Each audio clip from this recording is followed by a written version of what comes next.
दोस्तों आपके भी मन में कभी ना कभी ये आया होगा एसआईपी स्टार्ट करने को। एंड होपफुली आप में से कई लोगों ने एसआईपी स्टार्ट कर भी दी होगी। एंड फिर कुछ दिन बाद आप लोगों को लमसम इन्वेस्टिंग के बारे में पता चलता है, तो आप में से कई लोगों को ये ज़्यादा अच्छा लगेगा कि इसमें एक बार बस पैसे इन्वेस्ट कर दो और फिर आराम ही आराम। But at the same time आप में से कई लोगों को लमसम की जगह एसआईपी अच्छा लगेगा, क्योंकि इसमें मार्केट के अप्स एंड डाउन्स में आपको बेनिफिट मिलता है। एंड इसी टकरार के कारण आप में से कई लोगों के मन में ये सवाल तो आया ही होगा कि एसआईपी ज़्यादा अच्छा है या फिर लमसम। तो सबसे पहले मैं आपको ये बता दूं कि आपका सवाल ही गलत है, क्योंकि सबसे पहले आपको ये पता होना चाहिए कि दोनों में से रिस्क किस में ज़्यादा है। एंड एक बार जब आपको रिस्क फैक्टर पता चल जाएगा तो आप ये खुद से ही डिसाइड कर पाओगे कि आपको एसआईपी करनी चाहिए या फिर लमसम, और आपको फिर दूसरों से पूछने की ज़रूरत नहीं पड़ेगी। तो इस वीडियो को हम दो पार्ट में समझेंगे। फर्स्ट पार्ट में हम देखेंगे कि अगर हम एसआईपी और लमसम को किसी भी इंडेक्स फंड या किसी और फंड में करते हैं तो दोनों में से ज़्यादा रिस्क एंड प्रॉफिट किस में होगा। एंड वीडियो के सेकंड पार्ट में हम देखेंगे कि अगर हम किसी इंडिविजुअल कंपनी के स्टॉक में एसआईपी या फिर लमसम इन्वेस्टिंग करते हैं तो हमें किस में से ज़्यादा रिटर्न एंड प्रॉफिट मिलेगा। एंड बिलीव मी, इस वीडियो को देखने के बाद आपका ये डाउट तो क्लियर हो जाएगा कि आपको एसआईपी करनी चाहिए या फिर lump sum investing. So hey guys, welcome back to the channel. मेरा नाम है युवराज। एंड अगर वीडियो पसंद आएगी तो चैनल को सब्सक्राइब करके बेल नोटिफिकेशन ऑन कर लेना। And without any further delay let's start the video. तो वीडियो में आगे बढ़ने से पहले सबसे पहले आपको ये जानना जरूरी है कि आखिर एसआईपी और लमसम इन्वेस्टिंग का असली मतलब क्या होता है। एंड अगर आपको इनके बारे में पहले से ही डिटेल में पता है तो मैंने वीडियो में टाइम स्टैम्प्स दे रखे हैं, बट आई विल सजेस्ट कि आप वीडियो को पूरा ही देखें ताकि कोई भी डाउट ना रह जाए। तो सबसे पहले शुरू करते हैं ये जानने से कि आखिर एसआईपी क्या होता है। तो एसआईपी यानी कि सिस्टमैटिक इन्वेस्टमेंट प्लान एक ऐसा सिस्टम होता है जिसमें आप हर महीने एक फिक्स डेट पे एक पर्टिकुलर अमाउंट किसी भी एक फंड या फिर स्टॉक में इन्वेस्ट करते हैं। एंड ये प्रोसेस ऑटोमेटिकली होता है। एंड अगर ये बात सर के ऊपर से गई तो ये छोटा सा एग्जाम्पल देखो। तो इमेजिन करो आप किसी एबीसी इंडेक्स फंड में पैसे इन्वेस्ट करना चाहते हो, पर आपके पास लमसम इन्वेस्टिंग के लिए पैसा नहीं है, तो आप डिसाइड करते हो एसआईपी करने का। तो आप डिसाइड करते हो कि हर महीने की 5 तारीख को 1000 रुपये ऑटोमेटिकली इन्वेस्ट हो जाए, तो अब ये प्रोसेस ऑटोमेटिकली चलती रहेगी। एंड एसआईपी की सबसे अच्छी बात यह है कि इसमें आपको मार्केट के अप्स एंड डाउन्स की चिंता करनी नहीं पड़ती, क्योंकि एसआईपी में जब मार्केट डाउन होता है तो आप ऑटोमेटिकली ज़्यादा बाय करते हो, एंड जब मार्केट अप होता है तो आप ऑटोमेटिकली कम बाय करते हो। एंड इससे आपका रिटर्न भी काफ़ी हाई हो जाता है। एंड अगर आपको एसआईपी के बारे में इन डिटेल समझना है तो आई बटन में क्लिक करके ये वीडियो ज़रूर देखना, जिसमें मैंने एसआईपी के मैजिक को विथ प्रूफ काफ़ी डिटेल में क्लियर किया है। So getting back to the topic, and अब थोड़ा सा लमसम इन्वेस्टिंग के बारे में भी समझते हैं। सो लमसम इन्वेस्टिंग में ऐसा कुछ नहीं होता जैसा कि एसआईपी में होता है। मतलब इसमें आप एक साथ ही बड़ा सा अमाउंट किसी particular index fund, mutual fund या फिर किसी पर्टिकुलर इंडिविजुअल स्टॉक में इन्वेस्ट कर देते हो। फॉर एग्जाम्पल, इमेजिन करो कोई एबीसी म्यूचुअल फंड है, तो इसमें आपने 1 लाख का लमसम इन्वेस्ट कर दिया, रेदर देन आप 1000 रुपये की एसआईपी करो 100 महीने तक। एंड आप में से अब कई लोग बोलेंगे कि लमसम फिर ज़्यादा अच्छा हुआ, इसमें कम टाइम पे आप इन्वेस्ट ज़्यादा कर सकते हो, but that's not the point. SIP के अपने फ़ायदे हैं एंड लमसम के अपने। एंड इस वीडियो का टॉपिक यही है कि इन दोनों में से ज़्यादा फ़ायदेमंद कौन है। तो इस चीज़ को काफ़ी अच्छे से समझने के लिए मैं आपको कुछ एग्जांपल्स देता हूँ, एंड आई गारंटीड कि इन एग्जांपल्स को देखने के बाद आप ये खुद ही डिसाइड कर पाओगे कि आपको एसआईपी करनी है या फिर लमसम करना है। सो सबसे पहले हम देखते हैं एसआईपी इन इंडेक्स फंड एग्जांपल। तो इस एग्जांपल में हम एचडीएफसी का निफ्टी 50 इंडेक्स फंड चूज करेंगे। एंड ये कोई रिकमेंडेशन नहीं है, आपको जिसमें इन्वेस्ट करना रहेगा आप उसमें इन्वेस्ट करना। तो ये इंडेक्स फंड 1 जनवरी 2013 में लॉन्च हुआ था। तो इमेजिन करिए कि आप भी जब ये फंड लॉन्च हुआ था तभी से 5000 की मंथली एसआईपी स्टार्ट कर दी थी। एंड इस एग्जाम्पल में मैं ये एज्यूम कर रहा हूँ कि आप बहुत ही पंचुअल इंसान हो, तो आपने सारी की सारी इंस्टॉलमेंट क्लियर। एंड अब इस एग्जाम्पल को और मज़ेदार बनाने के लिए टाइम को थोड़ा सा आगे बढ़ाते हैं। तो अब डेट है 8 अप्रैल 2020 एंड इस टाइम तक आपने टोटल 88 इंस्टॉलमेंट कर दिए, जिससे आपका इन्वेस्टेड अमाउंट हो गया है टोटल 4,40,000 से भी ज़्यादा। But the sad part is कि इन 7 सालों में भी आपका अमाउंट ग्रो होकर के केवल और केवल 4,73,000 ही हुआ है। मतलब बस 34,000 का ही प्रॉफिट। एंड इस अमाउंट से आप अमीर तो बनने से रहे, और अगर बैंक में भी इन्वेस्ट किया रहा होता तो इसे भी कई गुना ज़्यादा रिटर्न तो आपको मिल ही गया होता। एंड इसी चीज़ से हताश होकर के काफ़ी सारे लोग अपनी एसआईपी डिसकंटिन्यू कर देते हैं। पर यहाँ पे मैं इमेजिन कर रहा हूँ कि आप डरे नहीं और इतने कम रिटर्न होने पे भी आपने एसआईपी कंटिन्यू रखी। तो अब डेट है 9 अप्रैल 2022 एंड अभी तक आपने टोटल 5,60,000 रुपीज़ इन्वेस्ट कर दिया है एंड वो ग्रो होकर के 11,26,000 से भी ज़्यादा का हो गया है। एंड अब इस चीज़ से आपको ये तो क्लियर हो ही गया होगा कि एसआईपी में भी मैटर ये करता है कि आपको अपना इन्वेस्टेड अमाउंट निकालना कब है ये पता होना चाहिए।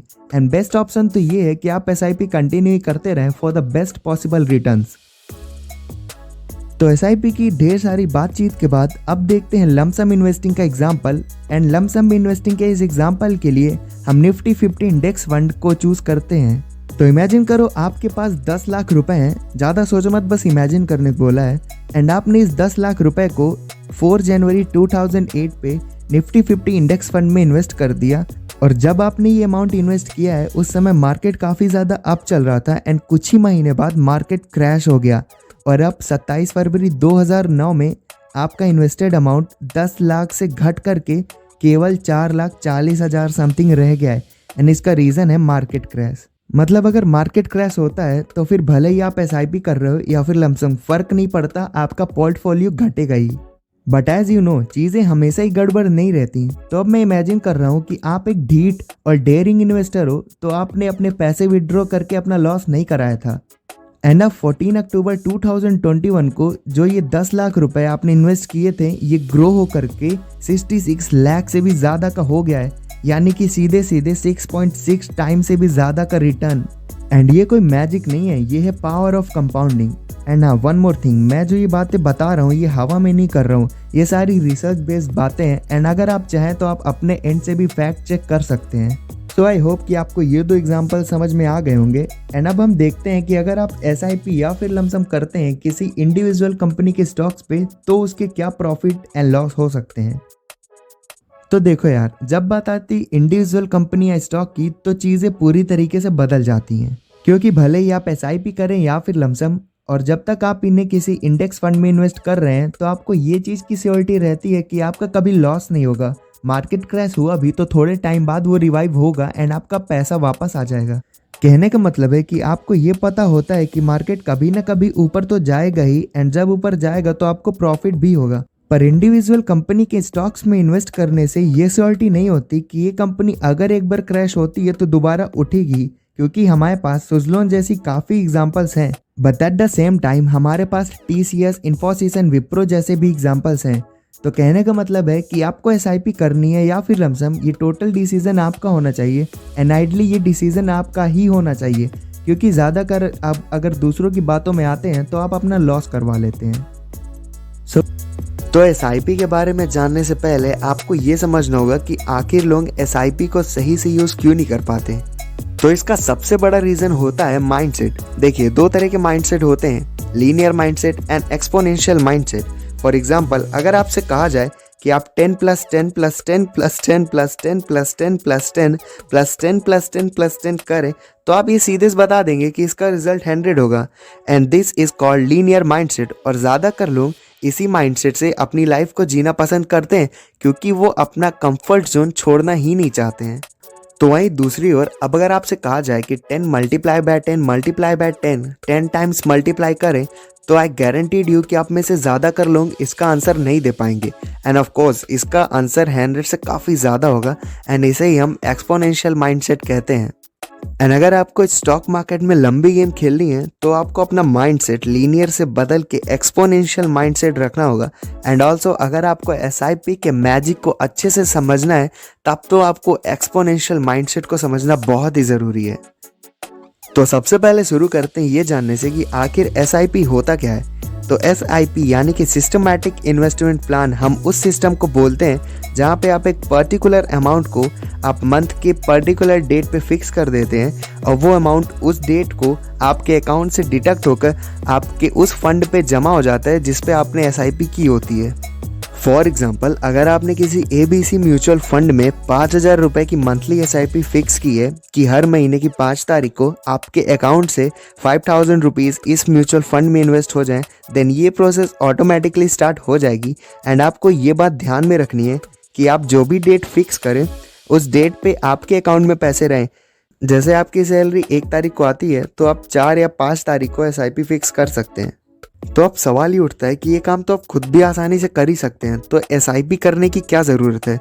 तो इस सवाल के जवाब के लिए अब वीडियो को ध्यान से देखना। तो जैसा कि आपको पता होगा, स्टॉक मार्केट का बेसिक रूल होता है कि जब मार्केट डाउन होता है तो आपको ज़्यादा से ज़्यादा बाय करना है, एंड जब मार्केट अपने पीक पे होता है तब आपको कम बाय करना है एंड ज़्यादा सेल करना है। पर प्रॉब्लम ये है कि कई बार आप मार्केट मिस कर जाते हैं। जब मार्केट डाउन होता है तब आप बाय कर नहीं पाते, और जब पीक में होता है तो कई बार आप ज़्यादा बाय कर लेते हैं। पर अगर इस प्रॉब्लम को हम साइड रख भी दें तो क्या आपके पास पूरा टाइम बस यही करना है कि मार्केट कब डाउन जा रहा है, कब अप जा रहा है, इस पर नज़र रखना है। और अगर आप पूरा टाइम यही करते रहेंगे तो आप लाइफ को एंजॉय कब करेंगे? और इसी प्रॉब्लम को SIP सॉल्व करता है। तो अगर आप किसी भी म्यूचुअल फंड में SIP करते हैं तो आपको उसके कुछ NAV यूनिट्स मिलते हैं। NAV मतलब net asset value. For example, अगर आप 5000 पर मंथ की SIP करते हैं और उस म्यूचुअल फंड की NAV 100 है, तो आपको 5000 डिवाइडेड बाय 100 यानी कि 50 यूनिट्स मिलेंगे।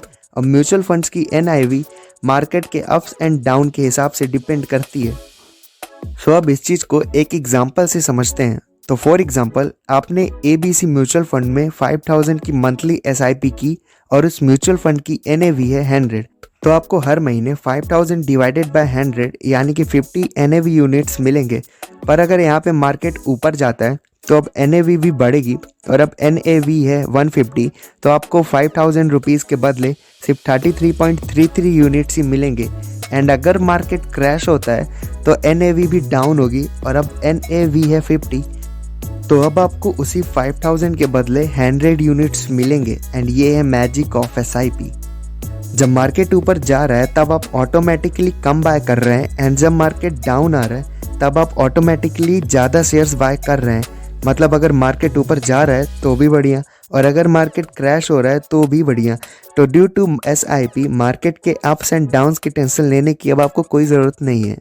तो अब इससे पहले कि आप सब कमेंट्स में ये बोलें कि मैंने एक फिक्शनल एग्जांपल दिया है, तो इससे पहले आप म्यूचुअल फंड का ये एग्जांपल देखिए।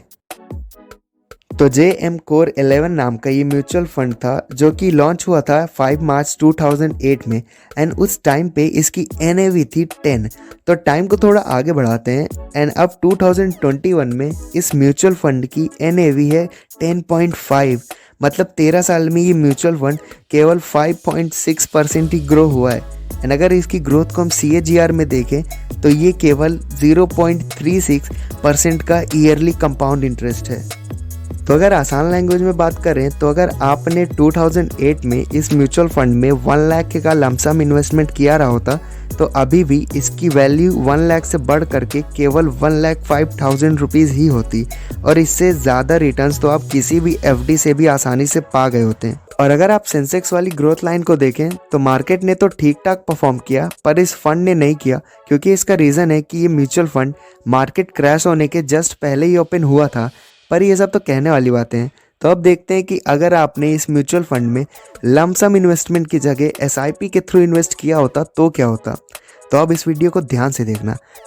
तो अगर आपने इस म्यूचुअल फंड में मंथली 1 लाख रुपीज़ की SIP की होती तो आपका टोटल इन्वेस्टेड अमाउंट होता 1.6 लाख, एंड लास्ट में ये अमाउंट ग्रो हो करके 3.24 लाख रुपीज़ होता। एंड ये है मैजिक ऑफ SIP। ऑल्दो ये अमाउंट काफ़ी बड़ा नहीं है, पर फिर भी 3.24 लाख रुपीज़ 1.5 लाख रुपीज़ से तो काफ़ी अच्छा अमाउंट है। एंड ये इसलिए हुआ because as I told you earlier, SIP में आप जब मार्केट डाउन होता है तो ऑटोमेटिकली ज़्यादा बाय करते हैं, एंड मार्केट जब अप होता है तो आप ऑटोमेटिकली कम बाय करते हैं।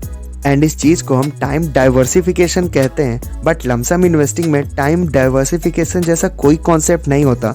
और अगर आप लमसम इन्वेस्टिंग करके SIP वालों से अगर निकलना चाहते हैं तो ये आप तभी कर सकते हैं जब आप राइट टाइम पे राइट जगह इन्वेस्ट करें। सो ज़्यादातर लोग पोर्टफोलियो डाइवर्सिफिकेशन तो करते हैं, पर वो टाइम डाइवर्सिफिकेशन नहीं करते, क्योंकि उनको ऐसा कोई कॉन्सेप्ट पता होता ही नहीं है। तो टाइम डाइवर्सिफिकेशन का मतलब होता है कि आपको राइट टाइम पे राइट डिसीजन लेना है। मतलब जब मार्केट अप जाए तो आपको कम बाय करना है, और जब मार्केट डाउन जाए तब आपको ज़्यादा बाय करना है। और इस कंडीशन को वॉरेन बफेट के इस कोट ने काफ़ी अच्छे से एक्सप्लेन किया है। वो कहते हैं कि B greedy when everyone is fearful and B fearful when everyone is greedy. तो अब जानते हैं एसआईपी के उन बेनिफिट्स की जो आपको जानना ही चाहिए। पर उससे पहले अगर वीडियो पसंद आ रहा है तो चैनल को सब्सक्राइब करके बेल नोटिफिकेशन जरूर ऑन कर लेना। तो यार देखो, एसआईपी के 3 मेन बेनिफिट्स होते हैं, तो चलो एक एक को डिटेल में डिस्कस करते हैं। तो एसआईपी का पहला बेनिफिट है काम माइंड।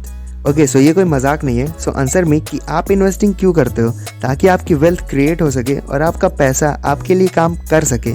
पर जब आप खुद से स्टॉक में इन्वेस्ट करते हो तो आप उस स्टॉक का काफ़ी ज़्यादा फंडामेंटल एंड टेक्निकल एनालिसिस करते हो, एंड मार्केट क्रैश होने के टाइम एंड अप होने के टाइम भी आप टेंशन में रहते हो। बट ये करने से आपकी मेंटल पीस खराब होती है, एंड इसी प्रॉब्लम को सॉल्व करता है एसआईपी, जिससे आप एक free and calm life enjoy कर सकते हो। So moving towards our second benefit, और एसआईपी का दूसरा बेनिफिट है फाइनेंशियल डिसिप्लिन। तो अब क्योंकि एसआईपी में आपका मनी एक पर्टिकुलर डे में इन्वेस्ट होता है, तो इससे आपकी फाइनेंशियल डिसिप्लिन बना रहता है। और एसआईपी का थर्ड और सबसे बड़ा बेनिफिट है टाइम डाइवर्सिफिकेशन। मतलब जब मार्केट डाउन रहेगा तो आप ऑटोमेटिकली ज़्यादा बाय कर रहे होंगे, एंड जब मार्केट अप रहेगा तो भी आप ऑटोमेटिकली कम बाय कर रहे होंगे। And the fact that you don't know is कि जब एसआईपी के मैजिक के साथ कंपाउंडिंग का पावर मिल जाता है तो कुछ ऐसा धमाल होता है जिससे आप माला माल हो जाते हो। So that was all about the video. बाकी अगर वीडियो पसंद आया तो लाइक और शेयर ठोक दीजिए, महाकाल का लाइक और शेयर ठोक दीजिए।